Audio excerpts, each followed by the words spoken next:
Good morning mga ka-flowers. Sobrang init dito, maaga pa mainit na. Si Choy Bistri naghawan din siya doon banda, guys. Kasi parang by ano yata, by ug asa ka banda na area ang imong paligid, ang imong hinluan o ano, lampasan. Dito na area si Choy Bistri, diri na area si Ino. Inano yung hinagi, lampas ang tawag dito sa amin, guys. Yan, lampas. Si Ino ang naglampas dito sa area namin at si Choy Bistri ang nakita ko. Silang dalawa. Lampasan to, guys, para yung mga gilid-gilid na ano ba, damo or ang tawag dyan, para hindi gano sa gabal ba, para siguro sa procession sa ano, Santa Cruz ngayong pesta. Kasi may procession kasi dito bago mag pista at saka pagkatapos yata ng pista, hindi ko sure. Kaya ayan, si Ino ang nakita ko dito. Nilampasan ni Ino. Tapos dito na area nakita ko si Choy Bistri galing doon. Yan ang update dito sa amin. Sobrang init. Ang oras is 8:26 ng umaga, pero ang init, nakakapasok na. Grabe, as in. Sobrang init na dito sa aming probinsya. Alam niyo ba, guys, kahapon nakakita akong napakalaking bayabas. Siguro pag kiluhin yun, 1/4 dun sa taas. Inano ko siya, sinungkit at nakain ko pa. Buti na lang nakita ko. Kinain ko siya, napakatamis. Ano pala to na bayabas? Malalaki talaga ito. Malalaki siya na puti yung laman niya, tapos matamis. Kaya yung pag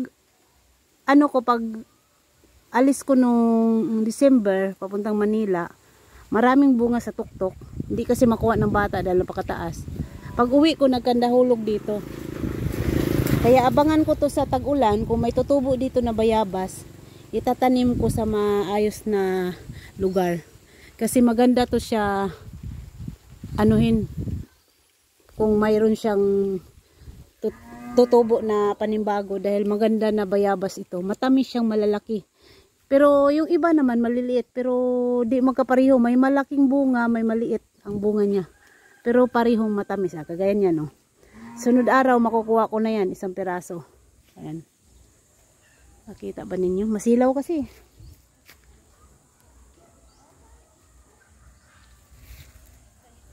Di sa mugikan.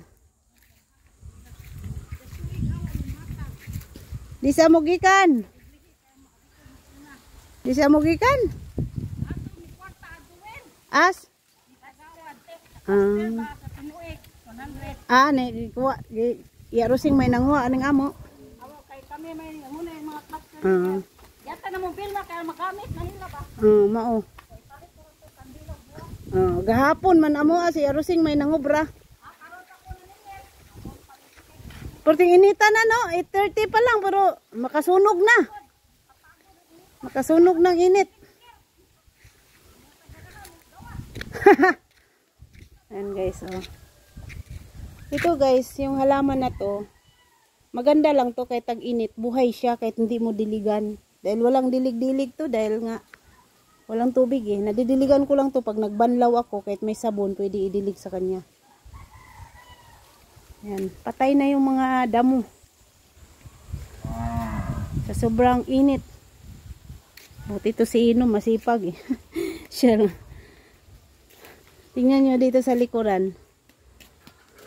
Dito sa likuran, nung October to January, ang liwanag, marami tong tanim dito. May mga damo, pero ngayon wala na. Liwanag na. Kasi nga, pag April to May, patay talaga yung mga dahon. Yan, patay talaga yung mga damo-damo. Kaya sinigaan ko na lang dyan. Malinis, oh. Yung mga dahon ng saging na tinanggal namin, sinigaan ko para malinis.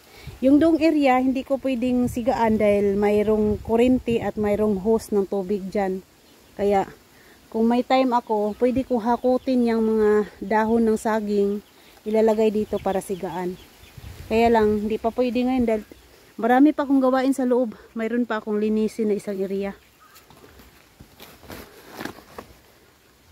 Yan, may pinya guys. Itong pinya na to, galing daw ito ng Carmen. Kaya pag nahinog ito, baka matamis. Yung naalala nyo guys, yung ano tawag nito? Yung Del Monte na pinya. Ito yon kasi ang nagdala dati nito si Lita. Kasi pag pumunta silang Carmen, magdala siya pag bumaba dito. Yun pala. Yun nga, na-miss ko na naman si Lita. Kasi taon-taon umuwi din yun. Kung darating man ang mga kapatid ko, wala na si Lita. Kasi wala na. Dati kasama-kasama nila Yatina yun pag umuwi dito. Ngayon wala na. Kaya nasa heaven na si Lita. Okay, stop ko ng aking video ha. Kasi maglinis pa ako. May linisin pa akong isang kabinet dun sa loob ng bahay. Yun na lang ang last kong linisin yung isang kabinet. Pag natapos yun, tapos na. Kasi dito sa labas, tapos na to nawalisan. Hindi na ako magwawalis ulit dito. Tingnan nyo, may papaya. Oh, hinog oh. Okay, bye-bye mga ka-flowers. See you sa aking next vlog. Bye-bye.